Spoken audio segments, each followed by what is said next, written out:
Hello everyone, thank you so much for coming.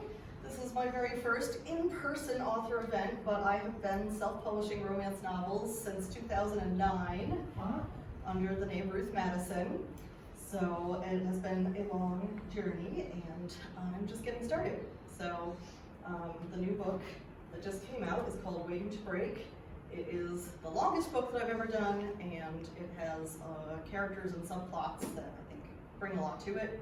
I also brought a couple of my other books just to have, but I think I have 7 altogether. Wow, that's great. Have they been turned into movies yet? You know, I have a self-publishing friend whose book got turned into a Hallmark Christmas movie a few years ago, so we were all extremely excited and did a watch party to see it. But they haven't come knocking on my door yet. So. Maybe you should take your books to them. Maybe I should write a Christmas book. There's always a market for Christmas. So I guess I was going to just read the back copy and then 1 or 2 passages, depending on how people are feeling, and then answer any questions that you might have. Maybe tell us about your history of when did you start writing and stuff first before you read it? Yeah, I started writing when I was around, I don't know, 12 probably. I remember saying to my dad, I need to figure out what I'm going to do with my life. I need to figure out what my career path is right now. And he was like, I think you have some time. I was like, no, I have to pick something immediately. So I decided I was going to be a novelist, and I was extremely single-minded in that pursuit. I avoided any classes or barely scraped by in any classes that were not English related. I did an independent study in English.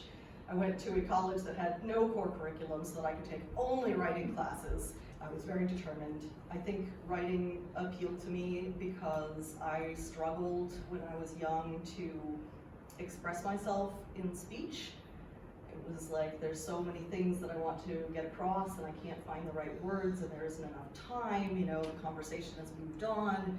And so writing was a way for me to get out all of those thoughts and ideas in a way that I could communicate on my own timetable.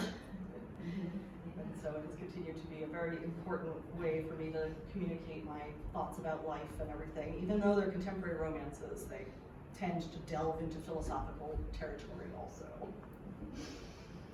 And my very first book was a real identity kind of coming of age story, and I put it out on Amazon, and I don't know how much longer, it may have even been a couple of years later that I was dating somebody and he said, did you know that there's people online talking about your book?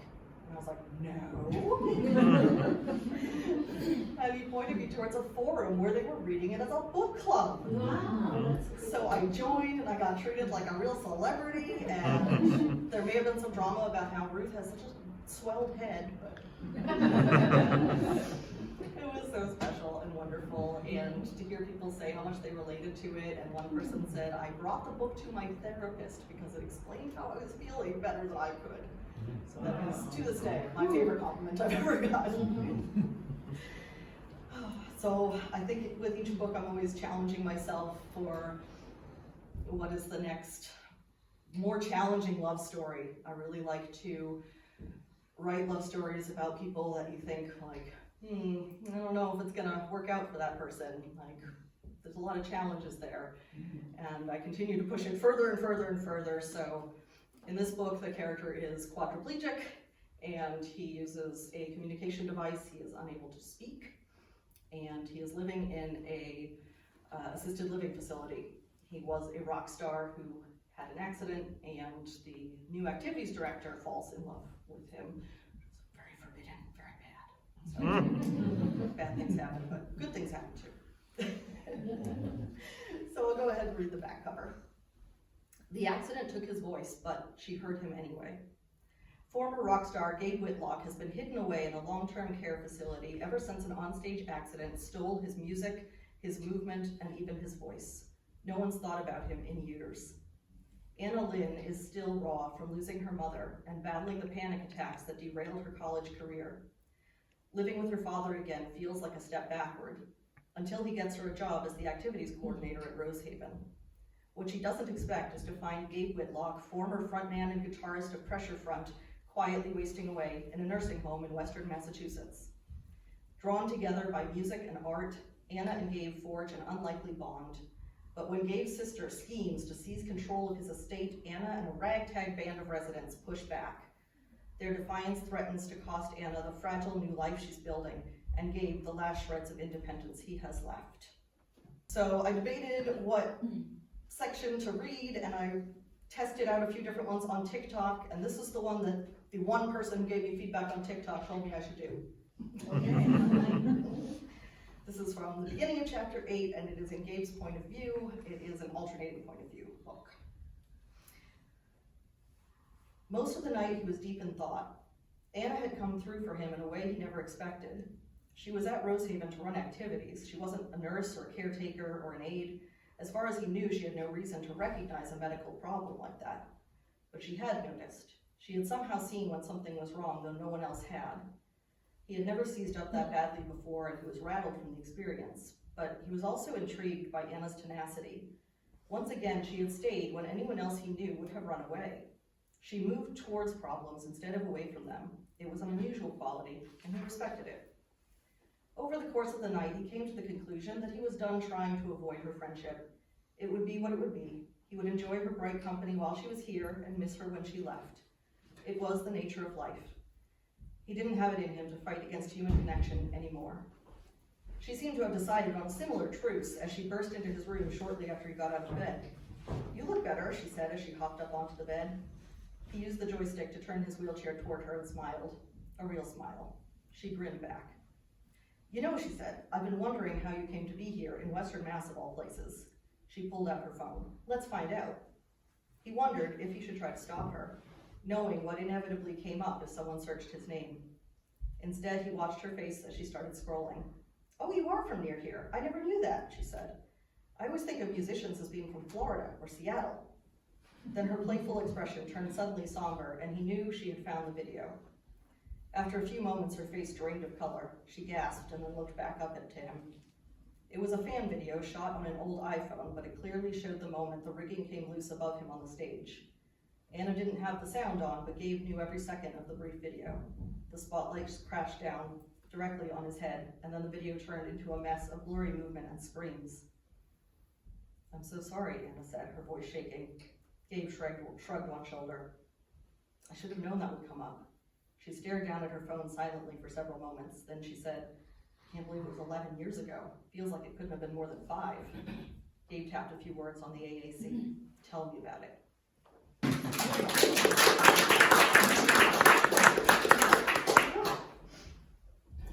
So I don't know if you wanted to do one more, because it was pretty brief, yeah?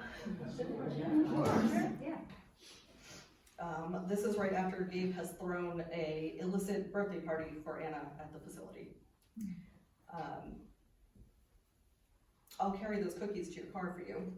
Anna grinned. "I suppose I can trust you not to eat them." She fetched the gifts and put them on Gabe's lap. He drove his wheelchair out into the hall, and Anna followed. She let him lead the way since his steering wasn't always super precise, and people walking in front of him had occasionally been clipped by a metal footrest. When they reached the front door, Anna pressed the accessibility button, and they waited for it to swing completely open. "Running away, Gabe?" Sylvia at the front desk asked with a wink. "He's being a gentleman," Anna said. "Will wonders never cease," Sylvia murmured. In the parking lot, Anna took the box of cookies and the brooch from Gabe and slid them into the passenger seat of her car. The brooch winked once in the sun before she shut the door, the sound echoing too loud in the open air. She leaned against the hot metal, squinting down at Gabe. "Nice car." "It was my mother's." Anna's palm brushed the hot metal of the door, her fingertip finding the edge of a tiny chip in the paint. She let out a brittle laugh. "I never really get to talk about her. My dad, he's already barely holding it together, so I just don't." Gabe's eyes fixed on her, steady and intent. He nudged his knuckle against the AAC, slow and deliberate. "Tell me." Anna rested the back of her head against the car. The metal pressed hot against her scalp, and she closed her eyes, letting the red glow of sunlight soak through her lids. It's hard to talk about her in the past tense. My love for her is still present tense, and I keep having these dreams where she's on the phone, and she's asking me to come and pick her up. And when I say, "But I thought you were dead," she laughs and says, "Oh, that was just a misunderstanding. I'm over at Logan, come and get me." Her voice frayed and she breathed in the smell of sun-baked rubber from the tires nearby to steady herself. And for those first seconds after I wake up, I believe it. Then I remember. She pressed her lips together before continuing, her eyes still closed. Sometimes the dreams get stranger. Sometimes she's calling from heaven, and she says they have monthly allotted minutes. She choked out a sad laugh, then took a deep, shaky breath and said, "I don't know how to believe in a world that she's not in. Where did she go? How can this world be the same world if she has vanished?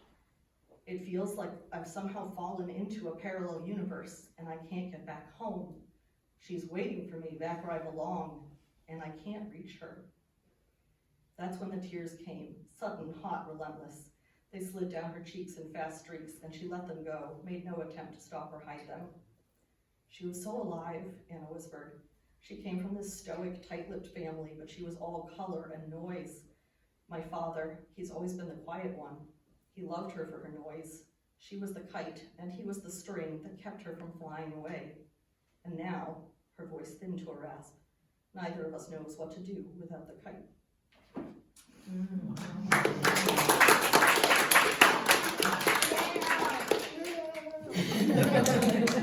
Thank you. So, I guess, question time. I just want to say, I really loved your description in passing of the ragtag residents. My mother lived in a nursing home for a long time while she was mostly with it, and then when she was not with it so much, she would have been on your ragtag team. Yeah, I didn't pick any passages with them. And also, characters. When you were saying something else about the telephone, were you talking about the telephone? She worked for the phone company, when it was TPC, the phone company, as opposed to the various Bell this and Bell that. So what did your ragtag residents do? Well, there's Eleanor, who is a former drama teacher, and so she does a lot of meddling and making sure that the main characters spend plenty of time together. Okay. And there's Mary, who's a very devout Catholic and disapproves of Ellie and her antics on the surface, but of course is actually kind of helping. And there's Frank, who is a grumpy old mechanic. And I based a lot of it on my experience staying at Emerson for a few weeks, where I realized that there's an interesting sense of community that develops when you're all patients in a place that you can't leave. And so I thought, it's gotta be pretty similar to what it's like living in a nursing home. And Yes, also there were thinking several about, like, ragtag all of the, residents. it's like you're still yourself, you're still this person with a vibrance and a personality and a life, and now you've had to give up so much, your independence and your home, and here you are being treated as an old person. Like, no, that's other people, that's not me. And then it is. So I kind of tried to explore that idea too. Good. Good. So it sounds like you fairly recently finished the final draft on this. And I'm sure you went through months and the changes. Yes. Yeah. It was, especially because it is the longest book I've done, and I've always kind of used it to criticize myself, to say, oh, you write such short books, they're not real books, they don't really count. So I was like, I gotta write a big book. It's really hard, like keeping track of all of the subplots and like which of the residents are doing what, and have they met that person yet? And it's like, whoa, this is a headache. Yeah, we have a lot of characters like that, I'm sure. Yeah. And that second reading was very, very moving. That was really, really good. It was kind of hard to read, I'm sure, so. It was based on I real loved it, grief and real things that happened when I lost somebody, so. That was fantastic. Could you say something about the genre? I've actually been curious about romance novels and actually thinking about That's a great sticking my question. toe into the water, so I think I would start with yours. But how did you choose the genre? That is a really good question. I think there's such a stereotype that I had, and that like I tried to give my friend who's around the corner from me a copy of my book, and she's like, ooh, I don't do romance. And she's thinking of it as like the Bodice Rippers of the 90s, what her mom was reading. And the genre has evolved so much since then. And I'm sure that those things still exist too, but there's just so many different flavors. If you look at like Amazon categories of romance, there's rockstar romance, there's alien romance, there's small town romance, it just goes on and on and on. So really, like, whatever kind of love story you want to see, because that's the heart of it is. And I was really reluctant to say that I wrote romance novels at first because I went to, I got a bachelor's and a master's degree in writing at academic programs. It's like, ooh, genre. That is for losers. You need to write literary that nobody reads, but they want to pretend that they read it. So it took me a long time to come around. Like, I kept being like, I write books about love stories. Like, okay, you know what, that is romance. But I think also just getting older, when I was young, I was like, yes, I want to read about war and peace, crime and punishment, all the big things. And now I'm like, oh, life is hard enough. Like, give me the happy ending love stories. So yeah, there's a lot to explore, and I'm sure the library can help you with that too. We even have some Rick Madison in our collection. It's crazy. You already have one of these. I was just curious about the self-publishing and how you chose that and what that process has been like for you. Yeah. So when I was first looking at publishing, Amazon barely existed. There was no such thing as ebooks. So the very first self-publishing I did was a vanity press. But at first I was querying, I was trying to get traditionally published, and I had my first book. It was like very coming of age, identity focused, but it was niche, it was odd, it didn't follow a traditional kind of structure. And so I kept getting these rejections of like, this is interesting, but we don't know how to market it. So I was like, fine, like I'm done trying to like make this over and over and over again, I'm gonna just do it myself. And so I did a vanity press, which means that they can be a scam. You have to kind of know what you're getting into, but it's like you pay them, they make it available for distribution. They make it seem like they're gonna do marketing, they're gonna put it in bookstores, they are not gonna do any of that. I went into that with my eyes open. I knew they weren't doing that, but it was a way for me to get my books printed. And then a couple years later, I think, one of my friends said, you've gotta get your book onto Kindle. And I was like, it's a PDF on the publisher's website. I'm sure that's fine, because I am not an early adopter. But finally, eventually, I decided to give this Kindle thing a try. That was 2011, and it was still very new, so it was a very exciting time. And it was a roller coaster, because Amazon hadn't figured out how ebooks worked either, so there were all kinds of things you could do, and I was in these author forums with like, okay, I tried setting my book at this price for this many days and then changing it, and it shot up these lists, so everybody else try it, and we're all like sharing these ideas. Very thrilling. And some of those people are doing so well now, and I'm like, man, if I had been more consistent. Like Hugh Howey, who wrote Wool, it's now a TV series on Apple TV, I think. So he was one of the people that I was hanging out with back in the day. So she was right that they should get it on film. Yeah. It's still possible, I guess.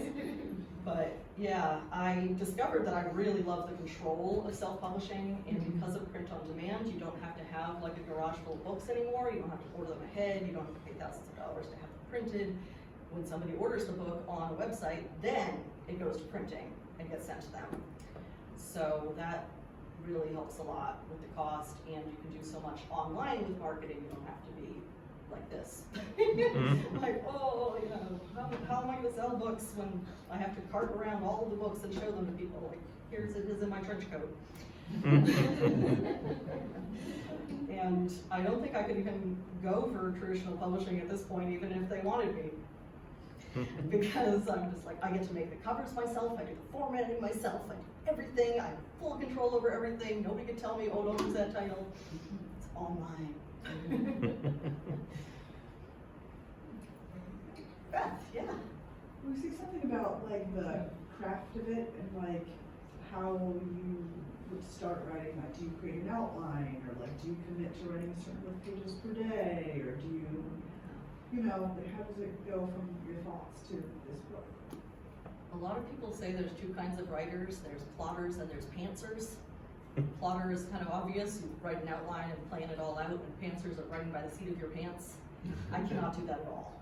Like, I tried one time, like, okay, I've got a premise, and now I just see what happens. I let the characters do it.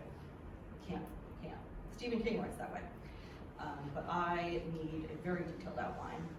It's usually a character that comes to me first, and it feels like somebody saying, hey, I want my story told.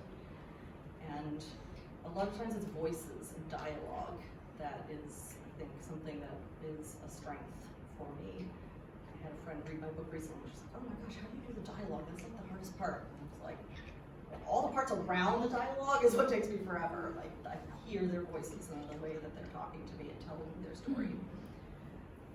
It usually takes quite a while to nail down how the structure of the story is going to go, to make it feel like we have that like introduction, and then interesting things happen, and oh, will things go wrong, and then it all comes together. Like there's a feel to that, and sometimes the events that happen in the story, fitting those into that feel can take a long time.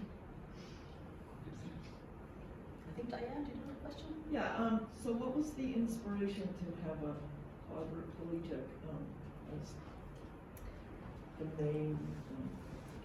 Like I said earlier, it's like I'm always trying to push that envelope a little bit further. I know, but what So, sparked that? what did spark that? Did you know somebody? Did you work with somebody? I've been, nursing yeah, homes? I mean, not in a nursing home, but I've been involved in disability rights for most of my life. It's always been a passion of mine, and I did volunteer work for somebody who was running an independent center for people with SCI, and because of that, I've had many friends over the years who are wheelchair users and various disabilities, and yeah, I just, for some reason, I have a real passion for, like, I want to bring disability away from the fear and the othering. It's like, why are we like, oh, I don't know what life is like for that person. It seems difficult. I don't know how to talk to them. I don't want to integrate them into my life because I don't know how to. I think that, you know, wheelchairs are like glasses. It's just an aid that helps you with something that you have a little deficiency in, and we don't go get all squirmy and weird about people wearing glasses. So I would like to see that be the same way for people using wheelchairs. Yeah, but you went beyond that. You have a quadriplegic. Yeah, my first book was a paraplegic with a very strong upper body, like, you know, not terribly held back by it. And then The World Between Us is somebody born with spina bifida, and yeah, so it just has kind of progressed to more and more severe disabilities, because I'm curious to see, how can I pull this off?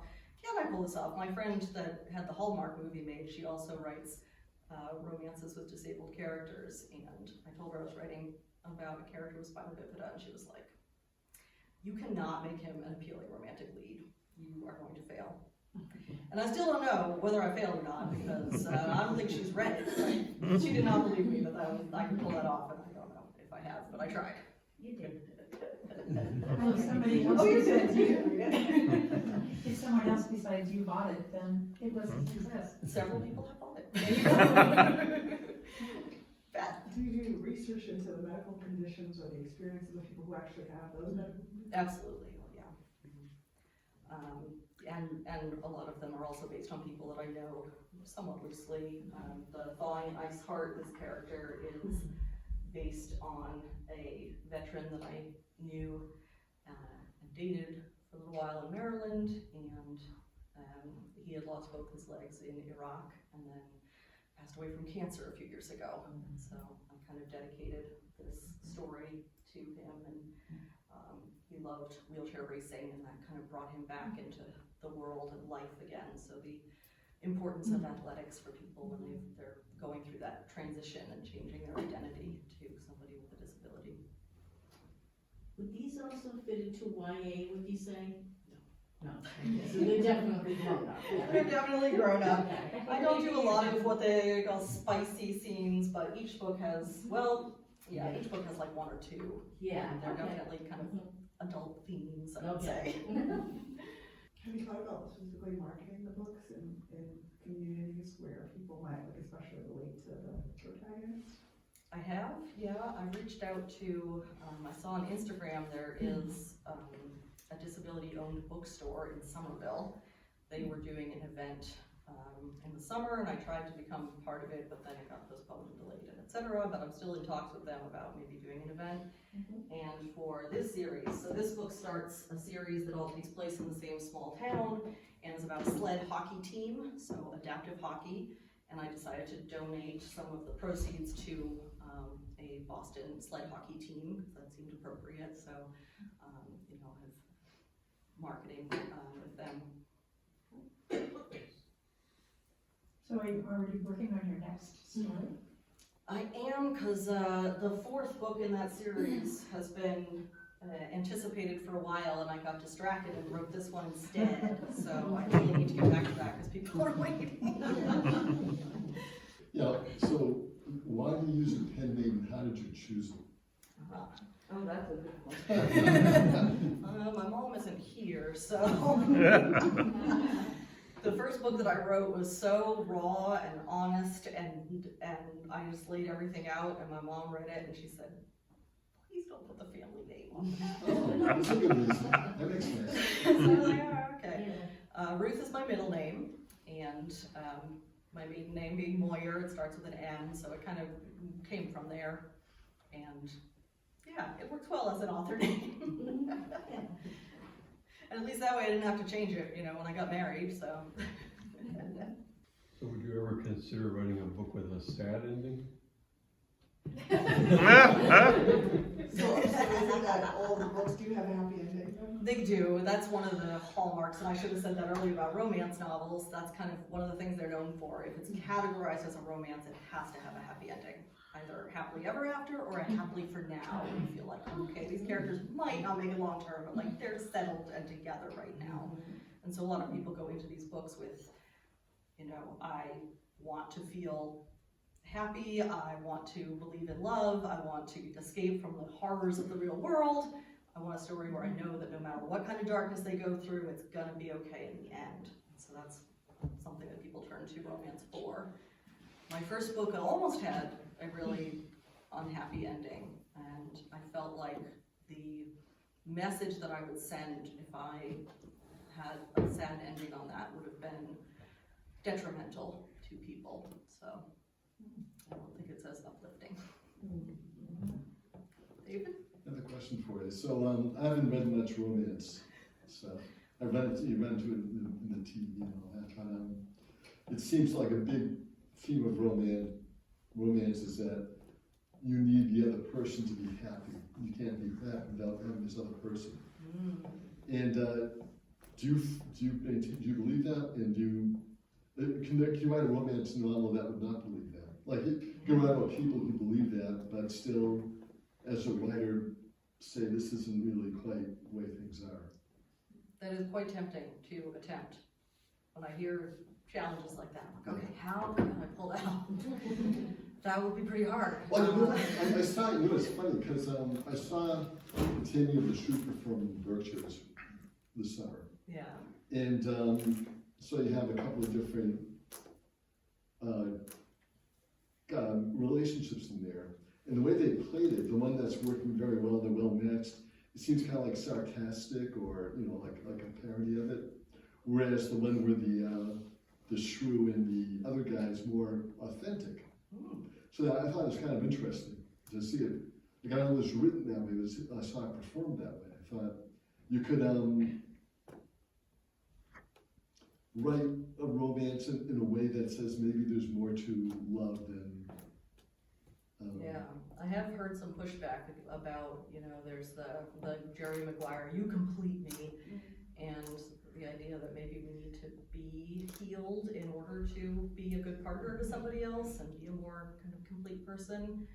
But on the other hand, having somebody love you can be so incredibly healing too. So probably as with most things, there's an in-between, there's a balance. You're familiar with Rupert Spira? No. He's a spiritual teacher. He says that if it was up to him, he would have the Church of England change its wedding ceremony for bride and the groom tell each other, I don't need anything from you. On the other hand, there's Plato. Isn't he the one that said that In lovers Symposium, are two halves of a soul that has been pulled apart? because together they were more powerful than the gods. So multiple ways that you could look at it, but yeah, I do think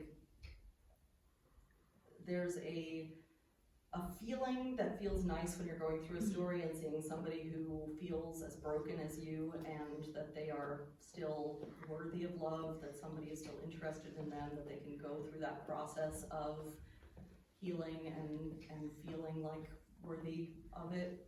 And so it might not be realistic, but it's something that takes us on an emotional journey and helps change things within our own psyches. Like maybe people will be less invested in the romance if they felt like, well, people will be completely happy and for somebody else. Well, it's funny, like, I went to a gospel concert, and like this romance permeates our culture, like, I need you, nothing without you, all this stuff. Yeah. In gospel music, the theme is I'm happy, I don't need anything, I have what I need. It's just that in our culture, this is a very big theme. Some of that music still expresses a longing for God, like a lover, you know? Like, I am happy because I'm loved by God. Yeah. So maybe our human relationships are trying to capture that feeling and that essence. But yeah, I mean, people can be happy without relationships, obviously, and you don't have to be in this very traditional sort of situation. And there are people now writing romance books that are less traditional. There's ones that have polyamorous relationships. There's very, very surprising success of Ice Planet Barbarian series. That one has run away, made so much money. It's about human women getting kidnapped by aliens and then the plane crashes and they're on an ice planet of barbarians. Sounds like the Twilight Zone. Yeah, I was gonna say Star Trek, yeah. Yeah. They come in and. Now I feel like I'm comparing polyamory to like monster romances. But yeah, there's any love story that you want to feel, and sometimes that could be a love story to yourself or to, all kinds of different things. I hear that there's one about somebody who's in love with an airplane, but I haven't read it. Oh, there's the door one. There's one where there's actually a romance where somebody's front door is a person who was cursed and called Unhinged. So, it's wild out there. If you want to explore the genre more, we have our romance book club is actually meeting tonight at the main library. And we're reading Drive by Allie Hazelwood, which I think is vampires and werewolves. So. As people have been talking, I've been thinking, well, there are a lot of genres that have to end with a happy ending. I've been reading the Patrick O'Brien series of naval novels for the third time, and then each one builds to Yeah, concludes in a nice rounded way that feels satisfying. Yes. Yeah, there's very few, I guess, that you have an expectation that it's going to have an unhappy ending. Russian novelists sometimes. Chinese love stories, often quite tragic. Yeah. And Jane Austen does pretty well. She's a writer that is still so readable today. Her books are accurate to our lives now and quite insightful. Yeah. And I reread them. What do you like to read? Oh, there's so many different things. I'm willing to give most things a try. So right now I'm reading The Sharing Knife by Lois McMaster Bujold, which is a fantasy book from the 90s. And my friend Kate, who's been trying to get me to read it for 25 years, she finally handed me her copy, so I'm working on that one. We are listening to Catabasis together on audiobook, which is the newest R.F. Kuang book. She has had a lot of renown, and this one is about academic PhD students at Oxford whose professor is killed in an accident, and they travel to hell to get him back because they need a letter of recommendation. So we're enjoying that quite a bit. Very relatable. Cambridge. Oh, it's Cambridge. Oh no. Oh, they would be so mad. They're very attached to that. Very pretentious, yeah. I think what else I'm reading. I read all of my friend Annabelle's books. Every time she comes out with a book, I read hers. And she does not always read mine.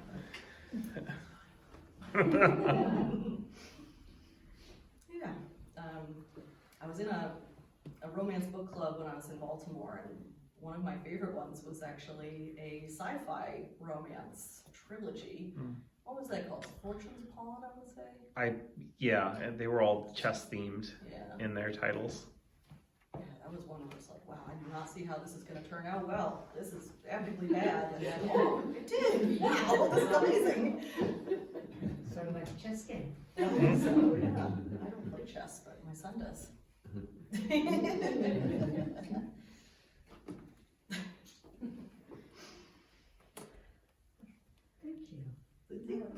Do you have tips on titling stories and naming characters?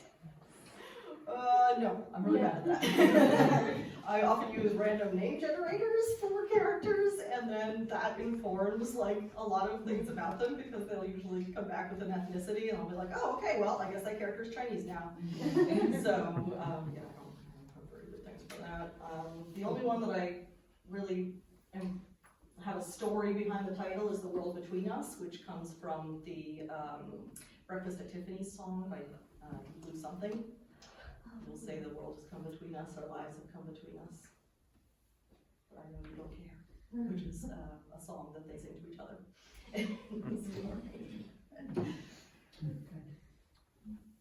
So I have books here, I have pens if people want signed copies, and we have some food, including homemade brownies by my dad. Yeah. And of course you can come ask more questions over here too. Thank you. Ooh, Mommy, you're selling all your books? I would like to buy 20 of all of your books. All of my books. How much money do you have in your allowance saved up? I think like $5.